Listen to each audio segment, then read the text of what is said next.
গল্পের সওদাগর চ্যানেলে আপনাদের সবাইকে স্বাগত। আজকে আমরা শুনব হুমায়ূন আহমেদের লেখা উপন্যাস কুহ পর্ব ২। নিশানাথ বাবুর হঠাৎ মনে হলো কুদ্দুস মনে মনে তাকে পাগল ডাকছে। এরকম মনে হলো কেন? তিনি স্পষ্ট শুনলেন কুদ্দুস বলছে, আহা, মানুষটা পাগল হইয়া যাইতাছে। আহারে কুদ্দুস, যে তুমি মনে মনে কি ভাবছিলে? কিছু ভাবতাছিলাম না মাস্টার সাহেব। আফতের মাথার চুল বেবা গেল কই? পড়ে গিয়েছে। আমাকে দেখতে কেমন অদ্ভুত লাগছে, তাই না কুদ্দুস? মনে হচ্ছে আমি একটা ভূত, শ্যাওড়া গাছে থাকি। কুদ্দুস জবাব দিল না। নিশানাত আবার হাসতে শুরু করলে। কুদ্দুস চোখ বড় বড় করে তার দিকে তাকিয়ে রইল। তুষার এবং রাত্রির জন্য আজ খুব শুভ দিন। আজ বাবা তাদের স্কুলে নামিয়ে দিবেন। মাসে একদিন মহসিন সাহেব তার ছেলে মেয়েদের স্কুলে নামিয়ে দেন এবং স্কুল থেকে ফেরত আনেন। ফেরত আনার সময় খুব মজা হয়। বাচ্চারা যা চায় তিনি তাই করে। তুষার যদি বলে, বাবা আইসক্রিম খাবো, তাহলে তিনি আইসক্রিম পার্লারের সামনে গাড়ি দাঁড় করা। রাত্রে একবার বলেছিল, সাবার স্মৃতিসৌধ দেখতে ইচ্ছে করছে বাবা। মহসিন সাহেব বললেন, চলো যাই, দেখে আসি। তখন ঝমঝম বৃষ্টি হচ্ছে, রাস্তায় পানি। মহসিন সাহেব তার মধ্যেও গাড়ি গড়িয়েছিলেন। আজও নিশ্চয়ই এরকম কিছু হবে। রাত্রে ঠিক করে রেখেছে, ফেরার পথে সে বাবাকে বলবে গল্পের বই কিনে দিতে। তুষার এখনো কিছু ঠিক করতে পারেনি। কি চাওয়া যায় সে ভেবে পাচ্ছে না, এজন্য তার খুব মন খারাপ। গাড়িতে ওঠার মুহূর্তে মহসিন সাহেব বললেন, আজ স্কুলে না গেলে কেমন হয়? তুষার ভেবে পেল না বাবা ঠাট্টা করছেন না সত্যি বলছেন। মহসিন সাহেব বললেন, মাঝে মাঝে স্কুল পালানো ভালো। আমি যখন তুষারের মতো ছিলাম তখন স্কুল পালাতাম। রাত্রে বলল, সত্যি বাবা? সত্যি। স্কুল পালিয়ে কি করতে? মার্বেল খেলতাম। আমাদের সময় সবচেয়ে মজার খেলা ছিল মার্বেল। এখন আর কাউকে খেলতে দেখি না। তোমরা কেউ মার্বেল দেখেছ? না। চলো দোকানে গিয়ে খুঁজব। যদি পাওয়া যায় তোমাদের জন্য কিনব। কিভাবে খেলতে হয় শিখিয়ে দিব। আজ সারা দুপুর মার্বেল খেলা হবে। আনন্দে তুষারের বুক কাঁপতে লাগল। আজ কি ভীষণ সৌভাগ্যের দিন। স্কুলের ইংলিশ গ্রামার শেখা হয়নি, তার জন্য আজ বকা খেতে হবে না। রাত্রি অবশ্য তুষারের মতো এত খুশি হল না। স্কুল তার খুব ভালো লাগে। স্কুলে তার দুজন প্রাণের বন্ধু আছে। তাদের সঙ্গে কথা না বললে রাত্রির ভালো লাগে না। মহসিন সাহেব বললেন, তোমরা যাও, আলোকে নিয়ে এসো। ব্যাটালিয়ন নিয়ে রওনা হওয়া যাক। তুষার বলল, ও যাবে না বাবা। তুমি তাকে গিয়ে জিজ্ঞেস করো। না জিজ্ঞেস করেই কেন বলছে যাবে না? যেতেও তো পারে। কখনো তো যায় না। যেতেও তো পারে। আমার কাছে নিয়ে এসো, আমি বুঝিয়ে সুঝিয়ে রাজি করাবো। আলো মাকে ছেড়ে কখনো কোথাও যায় না। এবারের দেয়ালের বাইরে পা ফেলতেই তার আপত্তি। বাধ্য হয়ে যদি কখনো যেতে হয় চোখ মুখ শক্ত করে রাখে। একটু পরপর চমকে ওঠে। অচেনা কাউকে দেখলেই এমন ভাব করে যাতে মনে হয় সে কোনো বিচিত্র একটা কারণে ভয় পাচ্ছে। মহসিন সাহেব খুব খুশি হলেন, কারণ আলো যেতে রাজি হয়েছে। গাড়িতে তিনি আলোকে তার পাশে বসালেন। রাত্রে এবং তুষার বসল পেছনের সিটে। রাত্রে বলল, তুমি কিন্তু গাড়ি আস্তে চালাবে বাবা। তুমি এত স্পিডে গাড়ি চালাও যে ভয় লাগে। আজ রিকশার চেয়েও আস্তে চালাবো। রাত্রে এবং তুষার দুজনেই খিলখিল করে হেসে উঠল। আলো মুখ ঘুরিয়ে তাকালো। সে হাসির কোনো কারণ বুঝতে না পেরে অস্বস্তি বোধ করছে। আলোর মনটা খুব খারাপ হয়ে গেল। কত মজার মজার ব্যাপার চারদিকে হয়, সে কিছুই বুঝতে পারে না। তাকে কেউ বুঝিয়ে দিতেও চেষ্টা করে না। এই দুজন এত হাসছে কেন? আলোর কান্না পেতে লাগল। সে অবশ্য কাঁদল না, চোখ মুখ শক্ত করে বসে রইল। মহসিন সাহেব বললেন, আজ আমি এক হাতে গাড়ি চালাবো, সাই সাই বনব। রাত্রি বলল, আরেকটা হাত দিয়ে তুমি কি করবে বাবা? আরেকটা হাত আমি আমার আলোমায়ের কোলে ফেলে রাখব। এ কথায় দুজন আবার হেসে উঠল। আলো এদের হাসি হাসি মুখ গাড়ির ব্যাক ভিউ মিররে দেখতে পাচ্ছে। তার আরো মন খারাপ হয়ে গেল। এরা এত আনন্দ করছে কেন? গাড়ি চলতে শুরু করেছে। মহসিন সাহেব দুহাতে স্টিয়ারিং হুইল ঘোরাচ্ছে। স্লো স্পিডে তিনি গাড়ি চালাতে পারেন না। দেখতে দেখতে গাড়ি ফোর্থ গিয়ারে চলে গেল। তুষার বলল, বাবা। বলো। তুমি কি আজ সকালে স্যারকে দেখেছ বাবা? না। দেখলে তুমি হাসতে হাসতে মরে যেতে। কেন? স্যারের মাথায় একটা চুলও নেই, সব পড়ে গেছে। তাই নাকি? হুম। স্যারকে যে কি অদ্ভুত দেখাচ্ছে। রাত্রেই ফিক করে হেসে ফেলেছে। হাসাটা কি উচিত হয়েছে বাবা? মোটেও উচিত হয়নি। আমিও হেসেছি, তবে মনে মনে, কেউ দেখতে পায়নি। তুমি খুবই বুদ্ধিমানের কাজ করেছ। ওসব চুল পড়ে গেল কেন বাবা? বয়স হয়েছে তো, সেই জন্য পড়ে গেছে। বয়স হলে মাথার চুল পড়ে যায়। কেন পড়ে যায়? মাথার চুল হচ্ছে মাথা ঠান্ডা রাখার জন্য। বুড়ো মানুষদের মাথা ঠান্ডা রাখার দরকার নেই, তাই চুল পড়ে যায়। দাঁত কেন পড়ে যায় বাবা? বুড়ো মানুষদের শক্ত খাবার খাওয়ার প্রয়োজন নেই, সেই জন্য দাঁতও পড়ে যায়। মহসিন সাহেব মিরপুর রোড ধরলেন। তিনি চিড়িয়াখানার দিকে যাচ্ছে। চিড়িয়াখানার ব্যাপারটা তার কাছে খুব অপছন্দের। আজ যাচ্ছেন ছোট মেয়ের জন্য। একমাত্র চিড়িয়াখানায় গেলেই আলোর মুখ উজ্জ্বল হয়ে ওঠে। মহসিন সাহেব গাড়ির গতি আরো বাড়িয়ে দিলেন। তিনি লক্ষ্য করেছেন দ্রুত গতি তাকে চিন্তায় সাহায্য করে। যদিও এই মুহূর্তে তেমন কোনো চিন্তা তার মাথায় নেই, অস্পষ্টভাবে নিশানাথ বাবুর কথা তার মনে আসছে। দীপাও আজ সকালে চুল পড়ার কথা বলেছিল। লোকটার দিন বোধহয় শেষ হয়ে আসছে। হঠাৎ ভালো মন্দ কিছু হয়ে গেলে সমস্যা হবে। ডেড বডি কি করা হবে? হিন্দুদের দেহ সৎকারের অনেক সমস্যা আছে বলে শুনেছেন।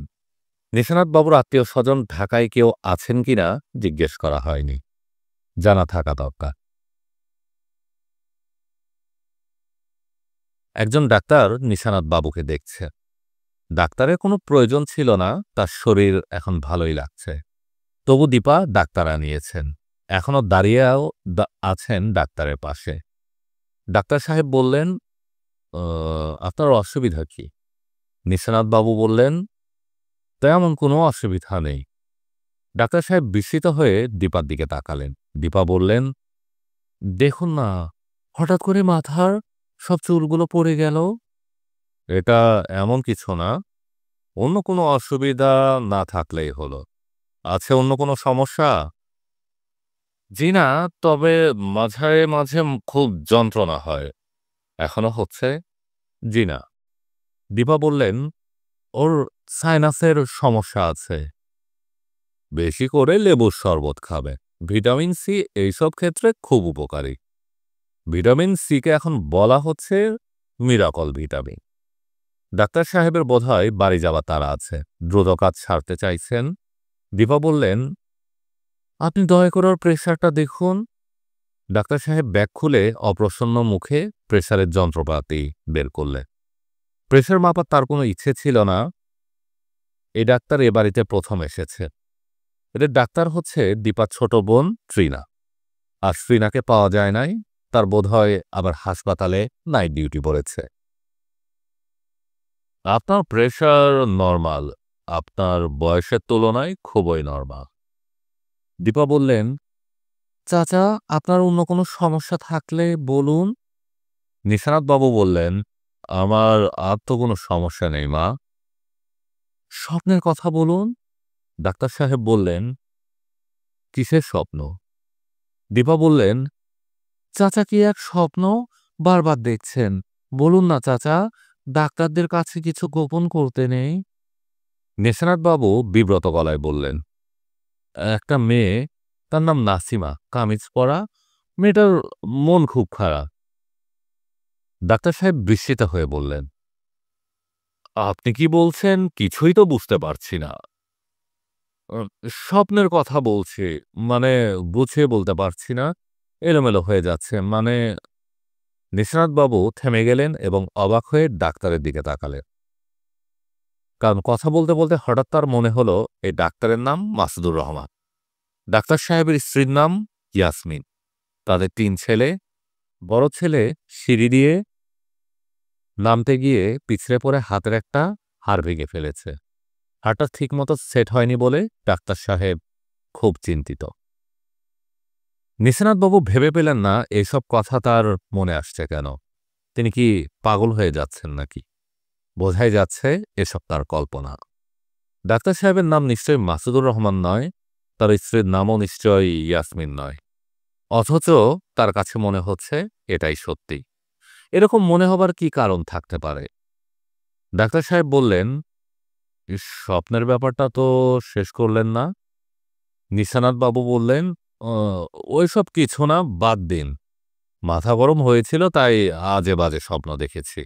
এখন আর দেখি না। আপনাকে আমি ট্রাঙ্কুলাইজার দিচ্ছি। শোয়ার সময় একটা করে খাবেন।" "জি আচ্ছা।" "কয়েকদিন বিশ্রাম নিন। ভালোমতো খাওয়া-দাওয়া করুন। সব ঠিক হয়ে যাবে। মাথার চুল নিয়ে মোটেও ভাববেন না। নানান কারণে মাথার চুল পড়ে যেতে পারে। এটা কিছুই না।" ডাক্তার সাহেব ব্লাড প্রেশারের যন্ত্রপাতি ব্যাগে ভরছেন। নিশানাথবাবু আচমকা বললেন, "ডাক্তার সাহেব, আপনার নাম কি মাসুদুর রহমান?" ডাক্তার সাহেব হাসি মুখে বললেন, "জি, আপনি কি আমাকে চেনেন?" "জি চিনি। আপনার ছেলের হাত জোড়া লেগেছে?" "লেগেছে, তবে একটু সমস্যা আছে মনে হয়। আপনি কি আমার ছেলেকেও চেনেন নাকি?" নিশানাথবাবু হ্যাঁ-সূচক মাথা নাড়লেন। ডাক্তার সাহেব বললেন, "ওকে অবশ্যই এ পাড়ার সবাই চেনে। বড় যন্ত্রণা করে। আপনার সঙ্গে কখনো কোনো বেয়াদবি করেনি তো?" "জি না। কেউ যখন বলে আপনার ছেলেকে চিনি, তখন একটু বিব্রত বোধ করি। ওইদিন বাসার ছাদ থেকে কার মাথায় যেন পানি ঢেলে দিয়েছে। 11 বছর বয়স, এর মধ্যে কিরকম দুষ্টবুদ্ধি। আচ্ছা যাই।" ডাক্তার সাহেব চলে যাওয়ার পর নিশানাথবাবু প্রায় ১ ঘণ্টা মূর্তির মতো বসে রইলেন। ব্যাপারটা কি হলো তিনি কিছুই বুঝতে পারলেন না। এই ১ ঘণ্টায় আরেকটা বিচিত্র ব্যাপার ঘটল। নিশানাথবাবুর সামনের পাটির ২টো দাঁত পড়ে গেল। তার দাঁতে কোনো সমস্যা নেই, অথচ পাকা ফল যেভাবে পড়ে ঠিক সেইভাবে দাঁত পড়ে গেল। এর মানে কি? কি হচ্ছে এসব? তার ভয় করতে লাগল। তিনি একমনে গায়ত্রী মন্ত্র জপ করতে লাগলেন।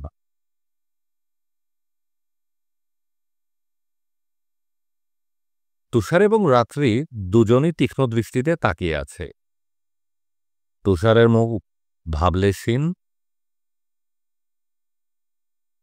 তবে রাত্রি একটু পরপর কেঁপে কেঁপে কেঁপে উঠছে। হাসি থামানোর চেষ্টা করছে। সে বুঝতে পারছে কাজটা খুব অন্যায় হচ্ছে, তবু নিজেকে সামলাতে পারছে না। স্যারকে যে কি অদ্ভুত দেখাচ্ছে। মাথায় একটা চুলও নেই, আবার সামনের পাটির ২টো দাঁত নেই। তাও সহ্য করা যেত, কিন্তু এখন তাদের পড়াবার সময় খুটখুট করে ৩টা দাঁত পড়ে গেল। এক মুহূর্তের জন্য চেহারাটা হয়ে গেল অন্যরকম। নিশানাথ বাবু বললেন, "হাসিস না।" রাত্রি বলল, "হাসি এলে কি করব? তবে আ আপনাকে দেখে হাসছি না। হাসছি না স্যার, অন্য একটা ব্যাপারে হাসছি।" "কি ব্যাপার?" "আছে একটা ব্যাপার, আমাদের স্কুলের একটা কাণ্ড।" রাত্রি খুব খুব করে হাসছে। হাসি চাপার চেষ্টা করছে, পারছে না। আর বলল, "ও কিন্তু আপনাকে দেখে হাসছে স্যার।" "উহুম, আমি স্যারকে দেখে হাসছি না। স্কুলে একটা ঘটনা মনে পড়েছে, এজন্য হাসছি। হি, হি, হি।" রাত্রি যে মিথ্যা কথা বলছে, নিশানাথবাবু তা বুঝতে পারছেন। আগেও বুঝতে পারতেন, মিথ্যা কথা বললে রাত্রির গলা অন্যরকম হয়ে যায়। আজও তার গলা অন্যরকম হয়ে গেছে। তবে নিশানাথবাবুর গলার স্বর পরিবর্তন থেকে নয়, সম্পূর্ণ ভিন্ন এক পদ্ধতিতে তিনি জানতে পারছেন রাত্রি মিথ্যে বলছে। এই পদ্ধতি তিনি ব্যাখ্যা করতে পারবেন না, কারণ পদ্ধতিতে যে কি তিনি নিজেও জানেন না। যেমন আজকের কথাই ধরা যাক, ছেলেমেয়ে দুটি বসে আছে তার সামনে। নিশানাথ বাবু কোনো এক জটিল প্রক্রিয়ায় ইচ্ছামতো এদের দুজনের মাথার ভিতর ঢুকে যেতে পারছেন। মাথার ভিতরটা অনেকটা কুয়োর মতো, গভীর কুয়োর, এত গহীন যে ভয় হয়। এর বোধহয় কোনো শেষ নেই।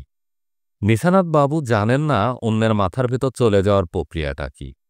তিনি শুধু জানেন যে তিনি তা পারে। সেই গভীর কূপের ভেতরে তিনি যখন নামেন তখন তার রোমাঞ্চ বোধ হয়। কুয়োর দেয়ালগুলিতে থরে থরে কত কিছুই না সাজানো, মানুষের স্মৃতি, জ্ঞান ও অভিজ্ঞতা। কুয়োর ভেতর থেকে উঠে আসে মানুষের চিন্তা, কল্পনা ও ভাবনা। একই সঙ্গে একজন মানুষ কত কিছুই না ভাবতে পারে। মাথার ভিতরে ঢুকতে পারার এই অদ্ভুত ক্ষমতার ব্যাপারটি নিশানাত দুদিন আগে বুঝতে পেরেছেন। এই দুদিন আগে অনেকের মাথার ভেতর তিনি উকি দিয়েছেন। এবারের মালি, দারোয়ান, ড্রাইভার, রাস্তার ওপাশে ভাই ভাই লন্ড্রির ছেলেটা, ডেল্টা ফার্মেসির রোগালোক। তিনি লক্ষ্য করেছেন এক এক মানুষের জন্য এই কুয়া এক এক রকম। কারো কারো কুয়া আলোকিত, সেসব কুয়ায় প্রবেশ করাও যেন এক গভীর আনন্দের ব্যাপার। এই যে শিশু দুটি তার সামনে বসে আছে, তাদের মাথার ভেতরের কুয়ো দুটো আনন্দে আলোয় ঝলমল করছে। সেখানে কিছুক্ষণ থাকাও গভীর আনন্দের ব্যাপার। আবার সম্পূর্ণ বিপরীত ধরনের কুয়াও আছে। সেখানে গাঢ় অন্ধকার, সেই সব কুয়োয় আলোর লেশ মাত্র নেই। কুয়োয় ঢুকলে নিঃশ্বাস বন্ধ হয়ে আসে, আতঙ্কে অস্থির হতে হয়। আবার কারো কারো কুয়োয় অল্প কিছু অংশ শুধু আলোকিত, বাকিটা গাঢ় অন্ধকারে ঢাকা। এসবের কি মানে? পুরোটাই তার কল্পনা নয় তো?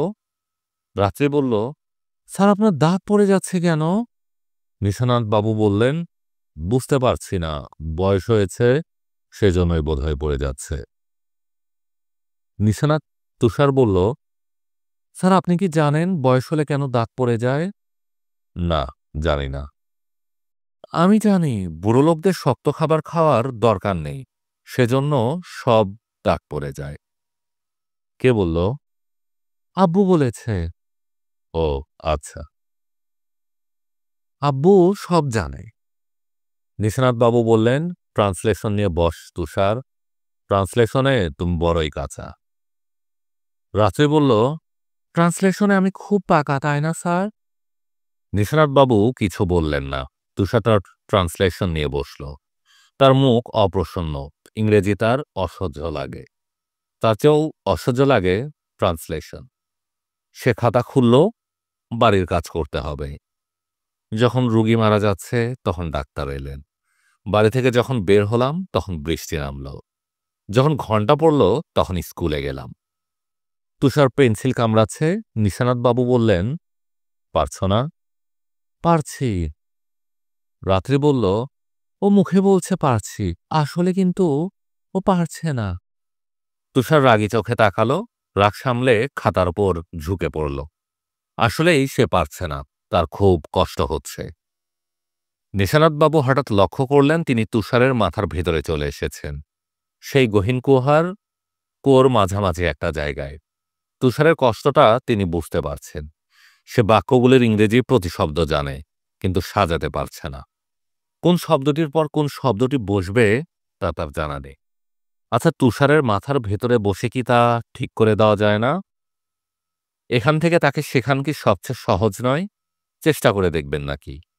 এতে তুষারের কোনো ক্ষতি হবে না তো? নিশানাথবাবু চেষ্টা করলেন। মুহূর্তের মধ্যে তুষার তার ধরে ফেলল। তুষারের মুখ উজ্জ্বল হয়ে উঠেছে। সে খাতার উপর ঝুঁকে পড়ে একের পর এক ট্রান্সলেশন করে যাচ্ছে।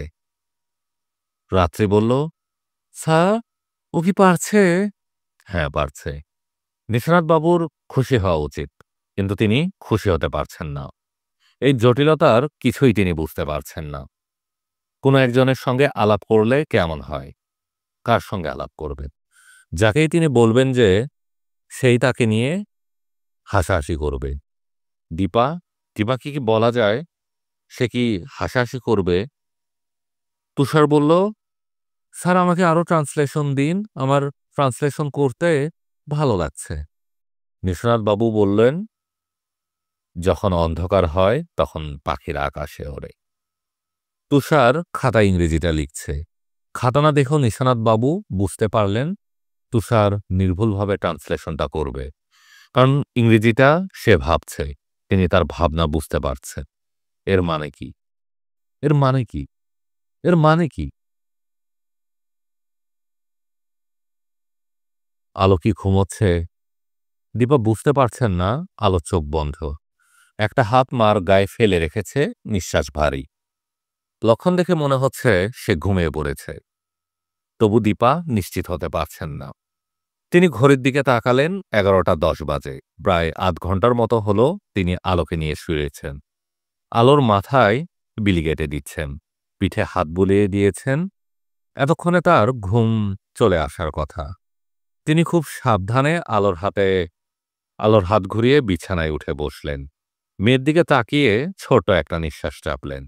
এই মেয়ে তাকে বড় বিপদে ফেলেছে, অন্য এক ধরনের বিপদ, যে বিপদের কথা বাইরে কাউকে বলা যাবে না।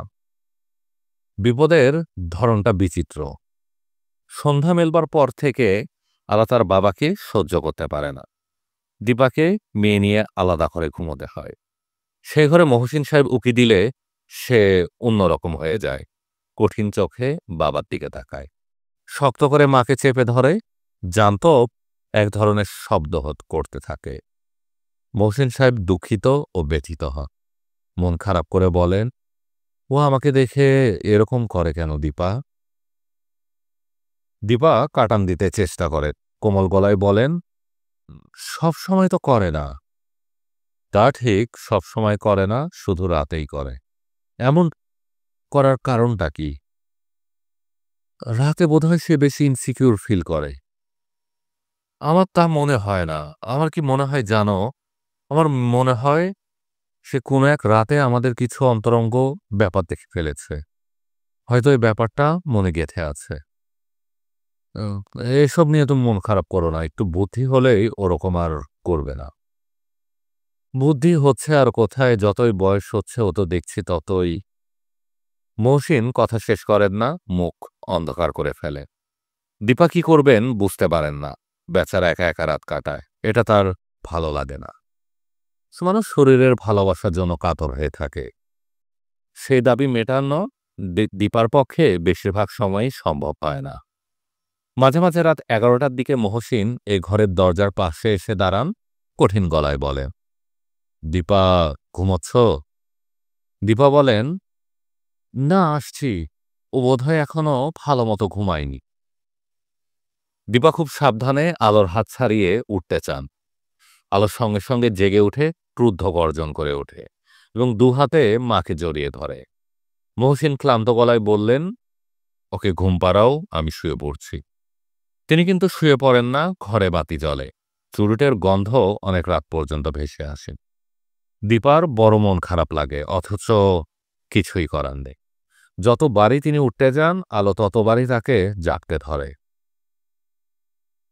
আজ অবশ্য আলো ঘুমোচ্ছে। ভাবভঙ্গিতে মনে হচ্ছে গাঢ় ঘুম, হয়তো আজ জাগবে না। দীপা সাবধানে বিছানা থেকে নামলেন, বাতি নিভিয়ে নীল আলো জ্বেলে দিলে। পাশের ঘরে ঢুকলে মহসিন বিছানায় শুয়ে ন্যাশনাল জিওগ্রাফি পড়ছিলেন। স্ত্রীর দিকে তাকিয়ে নরম গলায় বললেন, আলো ঘুমোচ্ছে? হুম। জেগে যাবে না তো? একটা কোল বালিশ দিয়ে এসেছ? হুম। দীপা দরজার সিটকেনি লাগিয়ে দিলেন। তার অবশ্য খুব অস্বস্তি লাগছে। মাঝরাতে ঘরে আসা, আস্তে আস্তে কথা বলা, সিটকেনি লাগান, সবকিছু মনে করিয়ে দেয় এ সমস্ত কর্মকাণ্ডের পেছনের উদ্দেশ্যটি অন্য। বিছানায় পাশাপাশি শুয়ে গল্প করতে করতে শরীরে পৌঁছান এক ব্যাপা। আর এরকম প্রস্তুতি নিয়ে এগোনো সম্পূর্ণ অন্য জিনিস। এটি নিজেকে কেমন যেন ছোট মনে হয়। দীপা অস্বস্তি বোধ করছে। অস্বস্তি কাটানোর জন্য তিনি অন্য গল্প শুরু করলেন। তোমার দাঁতের, তোমার স্যারের দাঁত সব পড়ে যাচ্ছে জানো? না তো।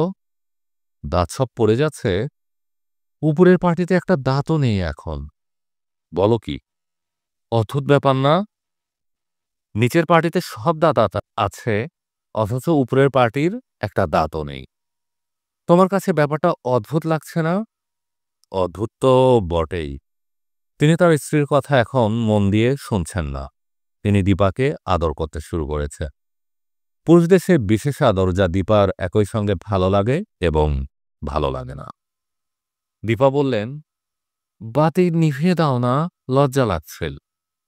তিনি গাঢ়স্বরে বললেন, একটু লজ্জা লজ্জা লাগলে ক্ষতি নেই, বাতি থাক। বাতি না থাকলে কি করে বুঝবো যে আমি এমন রূপবতী একটা মেয়ের পাশে বসে আছি? অন্ধকারেই তো সব মেয়ে দেখতে একরকম। মহসিন ড্রেসিং টেবিলের আয়নায় দিকে তাকালে। দুজনের ছায়া পড়েছে আয়নায়। দীপাকে কি সুন্দর লাগছে দেখতে। বয়সের কারণে নিতম্ব কিছুটা ভারী হয়েছে। তাতে দীপার রূপ যেন আরো খুলেছে। দীপা বলল, আয়নার দিকে তাকিও না, ওর ভীষণ লজ্জা লাগুক। মহসিন স্ত্রীর মুখে চুমু খেলেন, আর তখনই আলো চিৎকার করে উঠল। মুহূর্তের মধ্যে বন্ধ দরজায় এসে সে ঝাঁপিয়ে পড়ল। দরজায় কিলঘুষি মারছে, দরজায় মাথা আঁচড়াচ্ছে, মাথা ঠুকছে। দরজার ঝুলন্ত পর্দা দাঁত দিয়ে কুটিকুটি করে ফেলতে চেষ্টা করছে। দীপা বললেন, মা আসছি, মা আসছি। আলো তার কথা শুনতে পেল না, তার পৃথিবী শব্দহীন। সে প্রবল আতঙ্কে দিশেহারা। দীপা চট করে দরজা খুলতে পারলেন না, কাপড় গোছাতে তার সময় লাগছে। এই সময়ে আলো একটা তাণ্ডব সৃষ্টি করল। একতলা থেকে বাবুর্চি এবং কাজের মেয়েটা ছুটে এলো। তুষার এবং রাত্রির ঘুম ভেঙেছে। রাত্রি ভয় পেয়ে তার ঘর থেকে চেঁচাচ্ছে, কি হয়েছে আম্মু, কি হয়েছে? দীপা দরজা খুললেন। আশ্চর্যের ব্যাপার, আলোর সমস্ত উত্তেজনার অবসান হয়েছে। সে কেমন যেন অবাক দৃষ্টিতে চারদিকে দেখছে। দীপা যখন তার হাত ধরলেন, তখন সে অন্যবারের মতো মার পর ঝাঁপিয়ে পড়ল না, বরং এমন দৃষ্টিতে তাকালো যেন সে মাকে ঠিক চিনতে পারছে না, কিংবা বিরাট কোনো ঘটনা তার জীবনে ঘটে গেছে যার তুলনায় মার উপস্থিতি খুবই তুচ্ছ ব্যাপার। দীপা বললেন, এমন হইচই শুরু করলে কেন মামুনি? এরকম করো কেন তুমি? আলো দীপাকে অবাক করে নিজের ঘরে ছুটে চলে গেল। ঝাঁপিয়ে পড়ল বিছানায়, বালিশে মুখ গুজে মূর্তির মতো হয়ে গেল। দীপা তার পেছনে পেছনে এলে, আলোর পিঠে হাত রাখলে। আলো কেঁপে উঠছে। দীপা গাঢ়স্বরে বললেন, কি হয়েছে মা, কি হয়েছে? আলোর যে কি হয়েছে সে তা নিজেও জানে না, আর জানতে পারলেও মাকে জানানোর সাধ্যও তার নেই। আজ সে প্রচণ্ড একটা ধাক্কা খেয়েছে। তার একান্ত নিজস্ব জগৎ ভেঙে খান খান হয়ে গেছে। সে ঘুমোচ্ছিল, ঘুমের মধ্যে তার মনে হলো মা তার পাশে নেই। যার গায়ে সে হাত রেখেছে সে মা নয়। মার গায়ের পরিচিত উষ্ণতা সে পাচ্ছে না, মার গায়ের ঘ্রাণও নেই। তার ঘুম ভেঙে গেল। মা পাশে নেই, সে একটা কোলবালিশ জড়িয়ে শুয়ে আছে। আতঙ্কে তার বুক ধক করে উঠল। সে অবশ্য চেঁচিয়ে উঠল না, নিজেকে সামলে নিল। মা নিশ্চয়ই বাথরুমে। সে বিছানা থেকে বাথরুমে উকি দিল। বাথরুমের দরজা খোলা, সেখানে কেউ নেই। মা তাহলে পাশের ঘরে, বাবার ঘরে। কেন বাবার ঘরে কেন? তারা কি করে সেখানে? কান্নায় তার বুক ফুলে ফুলে উঠছে। সে বাবার ঘরের দরজার পাশে দাঁড়ালো, দরজায় অল্প ধাক্কা দিল। ভেতর থেকে বন্ধ। কেন ভেতর থেকে বন্ধ? মা তাকে একা একা এই ঘরে ফেলে রেখে চলে গেছে। কেন সে দরজা বন্ধ করে দিয়েছে? কি করছে তারা দুজন? আলো দরজার উপর ঝাঁপিয়ে পড়ল। তার মাথা এলোমেলো হয়ে যাচ্ছে। অসম্ভব রাগে তার সারা শরীর থরথর করে কাঁপছে। ইচ্ছে করছে পুরো বাড়িটা ভেঙে আগুন ধরিয়ে দিতে, দাঁত দিয়ে কামড়ে কুটি কুটি করে ফেলতে। ঠিক এমন অবস্থায় কে যেন একজন আলোর কাছে জানতে চাইল, কি হয়েছে তোমার, তুমি এরকম করছো কেন?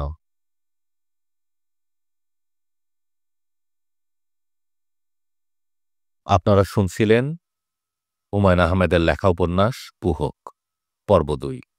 পরবর্তী পর্ব শুনতে আমাদের গল্পের সওদাগর চ্যানেলে চোখ রাখুন।